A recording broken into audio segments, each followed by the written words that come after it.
Welcome into the Ravens Rundown by Chat Sports. Tyler Jones here with you. So glad to have you with us as we react to what the Baltimore Ravens did with the number 22 overall selection, going with Zay Flowers, the wide receiver from Boston College. And before we show you the statistics and everything with Zay Flowers, I got to say, this was not a guy that some people had a first-round grade on.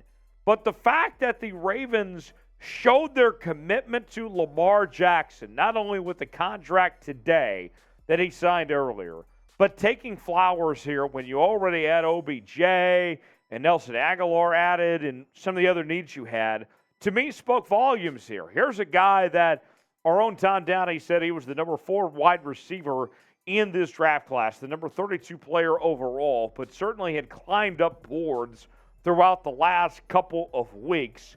And The Athletic gave this scouting report on Flowers, saying Flowers is undersized and doesn't have an ideal skill set for outside work, but he is a savvy and sudden competitor with the play speed and route pacing to create space.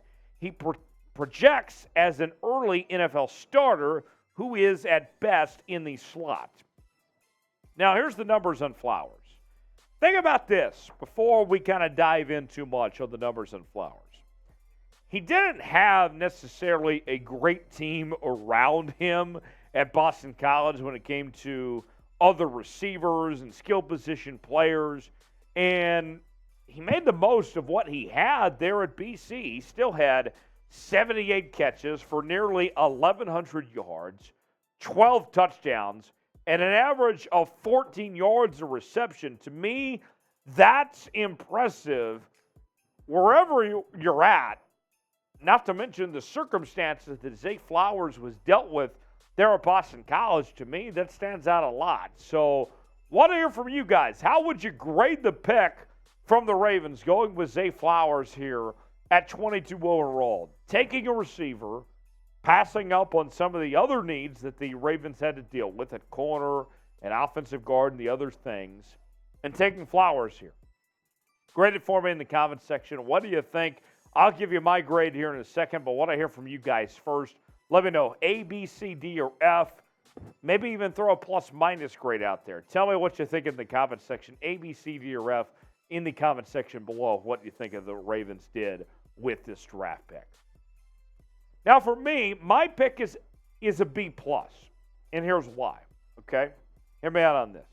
Let's start with the positional situation, okay? The positional situation with the Ravens, you obviously needed help at receiver. Beyond Rashad Bateman and Odell Beckham and Nelson Aguilar, this team obviously needed some help. So you took care of a need. That gets you an A in that category. But when we talk talent level, okay, Zay Flowers, with the measurables, doesn't stack up with traditionally what we see out of first-round receivers with the Justin Jeffersons, the Jamar Chases of the world. He's not in that class. Now, JSN was already off the board at this point, who personally was the only receiver I had with a first-round grade that I think could be a wide receiver 1. But I think Zay Flowers is very good. I had a second-round grade on him. But on the flip side of things, you took care of a need too. So it's a mixed bag, right? You took care of a need, but you may have reached a bit when it comes to talent level of a guy that's really a second-round receiver as far as I'm concerned because he's undersized there. So I'll say this.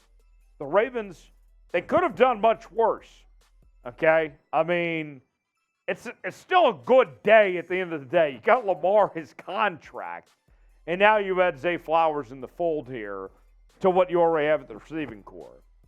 Was this the right selection? Maybe it was. But to me, I think that this could have been slightly better. I would have preferred a corner because you still need help at that outside corner spot to play alongside Marlon Humphrey. But at the end of the day, Zay Flowers, I'm not losing sleep over this. This is okay. This is fine for me. So B+, I think, is fair for a grade for Zay Flowers. We're going to be covering the Ravens draft all weekend long. They still have 4 more picks to go. They could trade for more potentially. And we're going to break down every single pick here on the Ravens Rundown channel throughout the weekend. So if you haven't already, subscribe now for free. Doesn't cost you a thing. Turn on notifications so you never miss a moment of the latest happenings with your Baltimore Ravens. We got you covered. Subscribe now for free today, and you'll be glad you did. So heading into today, a lot has changed for the Baltimore Ravens with adding Lamar Jackson to a new deal and drafting Zay Flowers. Heading into today, you were looking at a team that had just under $4 million in cap space. Now, with Lamar in his situation, going from the $32 million in franchise tag to the new long-term deal, a lot of that money is being deferred 2 years down the road. So all of a sudden, you have money you can spend, and you could potentially go find other players, right? You've already added OBJ, Geno Stone, Nelson Aguilar, Trayvon Mullen to this roster. You did lose Ben Powers and Calais Campbell and Josh Oliver, but I think we can sit here and confidently say on this Thursday night that with all that's going on with this Ravens team, they're a better team today than they were yesterday. I think that's fair to say. I think that's a fair assumption of where this Ravens team is at, quite frankly. And you look at the picks.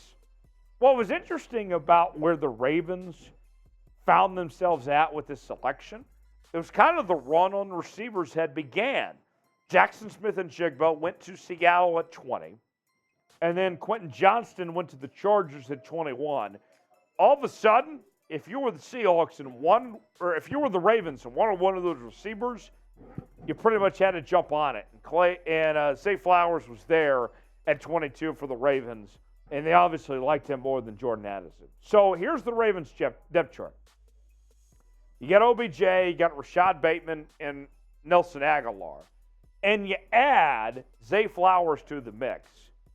Doesn't that look a whole lot better than what you had last year after Rashad Bateman went down and Demarcus Robinson was your number 1 wide receiver? Now, that's not a knock on Demarcus Robinson. He did as good as he could have, all things considered. But, man, this team has gotten a lot better over the last month plus with the decisions they've made. Credit to Eric DeCosta. Credit to John Harbaugh. I read the comment section. I see what you guys say. And you guys say from time to time, oh, Eric and John don't want to invest in the wide receiver position. The last few weeks have proven otherwise, that they want to give Lamar Jackson and company the weapons they need to succeed. What do you want the Ravens to do next? Still 4 more picks to go. They could make some trades and get some other picks. What do you want to see what the Ravens do? Tell me in the comment section what you'd like to see the Ravens add here in the draft. Subscribe to the channel. We'll be with you all weekend long talking about the draft and potential moves the Ravens could make, and we'll have you covered. Stay tuned. We'll have you covered. Thanks for joining us here on the Ravens Rundown.